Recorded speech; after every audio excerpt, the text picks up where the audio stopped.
Jamaah. Oh jamaah.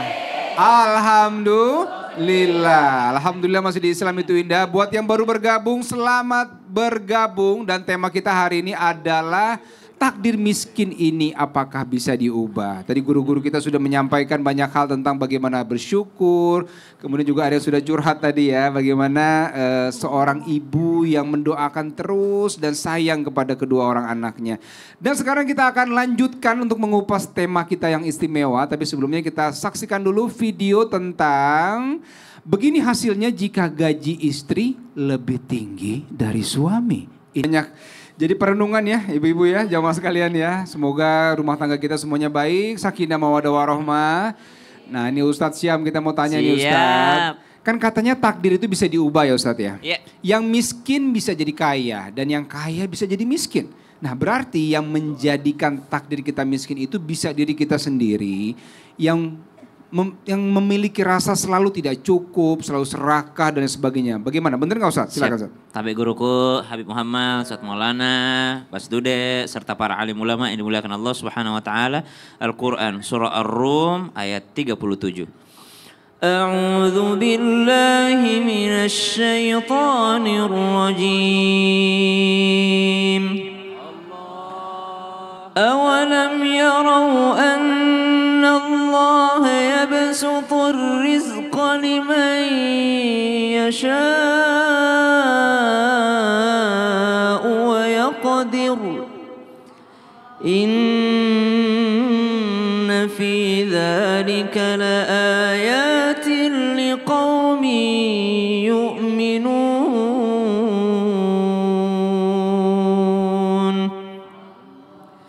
Yang kaya bisa berubah menjadi miskin, yang miskin bisa berubah menjadi kaya karena disebabkan karena hatinya. Betulkah demikian? Betul, karena sesungguhnya kekayaan dan kemiskinan itu letaknya pada hati. Kalau orang punya sifat qanaah, maka dia akan merasa apapun yang ada pada dirinya itu sudah cukup. Tapi kalau ada orang tidak punya sifat qanaah, maka berapa banyak pun yang ada pada kantongnya itu terasa tidak cukup. Kenapa? Tidak ada rasa syukur. Engkau akan tetap bahagia sampai engkau melihat milik orang lain. Ada postingan begitu tuh. Engkau sebenarnya bahagia dan tercukupi sampai engkau melihat milik orang lain. Kapan kau lihat rumahnya orang lebih besar, maka rumahmu akan terasa sempit. Kapan kau melihat punya orang lain lebih baik, maka engkau akan merasa dirimu kurang baik. Kenapa? Tidak adanya sifat qanaah, merasa cukup. Maka orang yang paling kaya adalah manusia yang paling qanaah. Kalau dia menjadi manusia yang qanaah, dia akan terasa tercukupi apapun itu. Mungkin kelihatan di kantongnya kurang, tapi ada sifat qanaahnya, maka akan terasa banyak itu. Yang paling enak memang banyak isi rekeningnya, besar juga hatinya qanaahnya. Nah, itu paling bagus. Memang banyak isi kantongnya dan dia juga qanaah. Yang susah udah sedikit isi kantongnya, tidak ada lagi qanaahnya. Maka semakin miskinlah perasaannya. Tapi kalau urusan rizki, maka Allah Subhanahu wa taala memang sudah penentunya. Dialah yang maha membagikan rizki. Dialah yang maha arhamur rahimin, yang sayangnya lebih di atas yang paling sayang. Yang akramul akramin, dia yang paling cinta, yang paling memuliakan. Maka dialah Allah Subhanahu wa taala yang membagikan rizki. Dialah yang menentukan rizki. Kita manusia bagaimana cara penerimaannya. Kalau Allah takdirkan kita seperti ini, maka kita bagaimana qanaah dengan yang seperti ini. Kalau Allah takdirkan kita seperti itu, bagaimana kita qanaah yang seperti itu. Lihat bagaimana para salaf, bagaimana para orang-orang soleh terdahulu melihat rizki dari Allah Subhanahu wa taala. Mereka senantiasa membagikan apa yang dikasih sama Allah Subhanahu wa taala. Kenapa? Merasa cukup. Mereka senantiasa menikmati apa yang dikasih sama Allah. Kenapa? Merasa cukup. Ini nikmat dari Allah Subhanahu wa taala. Tidak ada sesuatu yang menarik rizki yang lain yang lebih kuat dibandingkan rasa syukur. La in syakartum la azidannakum. Jadi kalau sudah ada syukur itu, maka itu yang akan menarik nikmat yang lain. Dari miskin bisa menjadi kaya disebabkan karena rasa syukurnya. Rasa syukur muncul karena ada qanaah, merasa cukup di dalam hatinya. Masya Allah, jadi rasa cukup di hati itu penting sekali ya Ustaz ya. Iya, di hati tempatnya, bukan di fisik. Karena kalau di hati ini yang menentukan. Masya Allah, beri tepuk tangan buat Ustaz Syam. Terima kasih Ustaz Syam ya. Jadi bagus banget ya. Rumah kita sudah terasa cukup sampai kita melihat ada rumah orang lain dan lain sebagainya. Baik, sekarang kita ingin bertanya ke Habib Muhammad Syahab. Habib, kita mau bertanya Bib, boleh? Baik. Bib, jadi begini Bib, ternyata Allah mentakdirkan kita miskin itu adalah salah satu cara Allah membersihkan dosa kita. Baik. Lalu apakah kita harus pasrah dengan keadaan itu atau ada hal lain yang terbaik secara Islam yang mesti kita jalankan? Silakan Bib. Baik. Takdir miskin, Masya Allah. Orang itu sebenarnya kita ini harus berpikir dewasa dan tidak usah ngambek-ngambek sama Allah. Ini kadang-kadang ngambek, kenapa ya Allah aku miskin? Sudahlah gara-gara miskin aku nggak sholat, nggak puasa, nggak zakat. Ya tambah miskin. Iya. Sebab Nabi SAW mengatakan manil muflis, arti siapa orang yang miskin itu, siapa orang yang bangkrut itu. Sebenarnya orang yang bangkrut, orang yang miskin itu bukan tidak punya harta. Tapi waktu meninggal dunia itu nggak ada pahala. Nggak ada amal kebaikannya. Yang ada cuma dosa, itulah orang yang bangkrut, itulah orang yang miskin.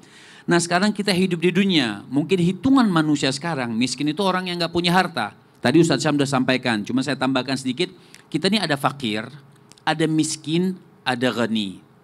Fakir itu siapa sih fakir? Fakir itu la kasbah, lahu, yang memang tidak punya kerjaan di dalam kehidupannya, nggak ada kerjaan dan penghasilannya tuh nggak sampai 50% daripada kehidupannya. Itu namanya fakir, ya. Kalau miskin itu nggak sampai 100%. 50% ke atas, di bawah 100% di dalam kehidupannya, itu namanya miskin. Ghani dinamakan orang kaya dalam dunia, kebutuhan 100% dia dapat dan lebih, itu namanya ghani. Jadi ada fakir, ada miskin, ada ghani. Makanya Allah Subhanahu wa taala mengatakan dalam Al-Qur'an innal fuqara wal masakin, artinya orang-orang fakir dan orang miskin. Nah sekarang sudah terjadi sama diri kita miskin. Pasrah gitu, pasrah. Tapi bukan pasrah dalam kehidupan, pasrah menerima alhamdulillah Allah jadikan hari ini kurang kecukupannya. Terus tapi berhenti dengan ikhtiarnya, itu yang salah. Ikhtiar itu wajib nih, ini hukum. Ikhtiar wajib.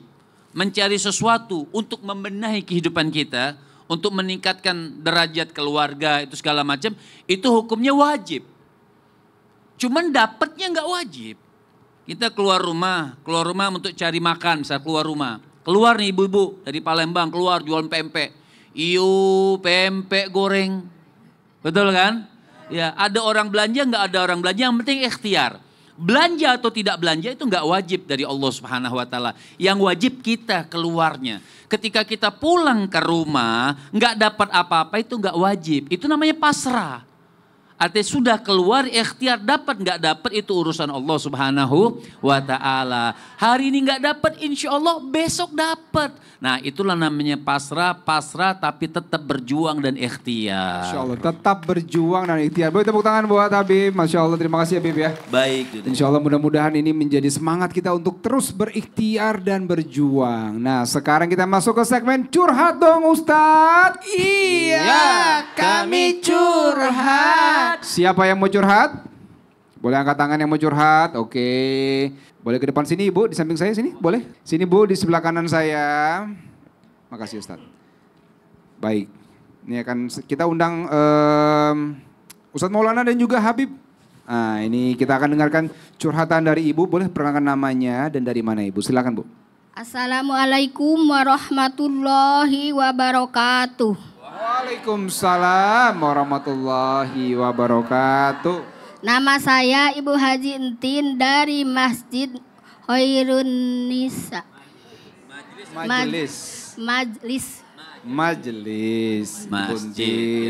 Masjid sholat Jumat kita. Ayo terus Ibu. Apa ya Bu? Yang mau dicurhatkan apa? Pak Ustadz, saya mau nanya gimana kalau suami marah-marah, harus gimana istrinya, apa keluar dari rumah atau Sabar. melawan? Sebentar Bu, sebentar. Jadi gimana? Suami suka marah-marah, terus? Ya, istrinya harus gimana? Iya, kalau suami marah, istri harus gimana gitu. Ya. Keluar rumah, kabur, lari gitu ya? Ya. Oke, Ustadz. Silakan Ustaz. Gini, kepada suami istri, tolong jangan pernah buruk sangka. Marahnya seorang suami sebagai tanggung jawab. Marahnya seorang istri bentuk kasih sayang. Jadi kalau pasangan marah sedang berapi-api, maka kita jadi air. Tapi jangan disiram. Tidak boleh istri dimarahin terus ngambek keluar dari rumah. Tidak boleh. Lihat dulu marahnya. Justru kalau ada suami nggak memarahin istri kalau istrinya tidak sholat atau melakukan kesalahan atau dosa, maka disebut ad-dayyus. Tidak boleh. Ada suami, istrinya nggak sholat, dia nggak main-main. Tidak boleh, harus, ya Bu ya. Dan kalau suami lagi marah, ibu diem. Terus nanti cari waktu, maafkan aku ya Pak. Itu. Kalau marah pindah rumah. Marah pindah rumah, banyak banget rumahnya itu. Jangan keluar rumah kalau suami lagi marah. Tidak boleh wanita meninggalkan rumah. Karena wanita itu wakarna fi buyutikum. Sebaiknya wanita berada di rumah. Dan kalau wanita meninggalkan rumah, hilanglah semua haknya. Jadi lihat marahnya dulu ya Ustadz ya. Lihat marahnya dulu. Kalau marahnya mengancam, sudah ada pistol, sudah ada pisau, sudah ada tombak. Kaburlah daripada mati. Baik, terima kasih Ustadz Maulana. Habib silakan Bib, ada yang mau ditambahkan? Baik, sedikit sebenarnya ini teori aja, tapi prakteknya kadang-kadang jarang. Tapi bagus karena ini dari sahabat kan. Abu Darda itu pernah ngomong sama istrinya Ummu Darda. Kata Abu Darda, wahai istriku, jika aku marah, maka kau diam. Jika aku marah, kau diam, tapi dengan diammu itu secepatnya lah kau berusaha untuk bikin aku ini ridho terhadap engkau. Jadi ibu habis dia marah-marah, kasih pisang goreng. Kopi kasih garam. Oh iya jangan ya, kasih gula gitu. Jadi kemudian sebaliknya kata Abu Darda, jika engkau yang marah terhadap aku, maka aku yang diam. Setelah kau selesai marah, aku berusaha bikin engkau itu ridho terhadap aku. Supaya apa? Supaya marah-marahnya ini tidak berkepanjangan.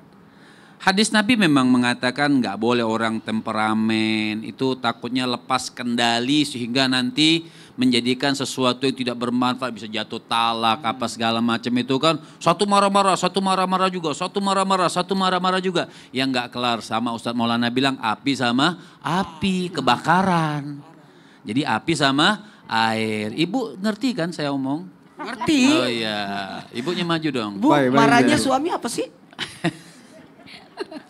Marah aja. Pasti ada, enggak mungkin ada asap tanpa ada api. Pasti ada penyebabnya. Kenapa ibu suaminya marah-marah? Yang pernah terjadi apa Bu? Enggak, kalau misalnya telat ngasih. Ibu telat. Telat apa Bu? Telat ngasih masak. makan. Oh ya berarti jangan telat lagi Bu ya begitu ya. Makanya ibu kalau majelis taklim jangan sehari 5 kali. Habis waktu ya. Ibu-ibu nih semuanya majelis taklim boleh, tapi ingat kita ada majelis taklim memang di rumah yang ditentukan oleh Allah Subhanahu wa taala, majelis taklim rumah tangga. Ya. Masya Allah. Baik, tepuk tangan buat Ustadz dan juga Jadi Habib. kalau supaya tidak marah, 1 jam atau setengah jam sebelum beliau mau makan sudah ada di meja. Dingin. Ya, tinggal dipanasin. Ya Bu ya. Baik, terima kasih Bu Untin Coba ya. minta maaf dulu sama suami. Coba Bu Untin. Tidak akan telat lagi. Tidak akan telat Pakai mic ya, lagi. Suamiku sayang, Suamiku sayang. tercinta, Tercinta. I love you. I love you. Waduh Masya Allah. Semoga rumah tangganya Bu Untin sakinah mawaddah warahmah ya Bu. Nggak ada keributan lagi. Baik, terima kasih banyak Ibu. Ustadz juga Habib, terima kasih banyak. Kita kembali setelah yang satu ini tetap di Islam itu Indah. Jamaah, oh jamaah. Alhamdulillah.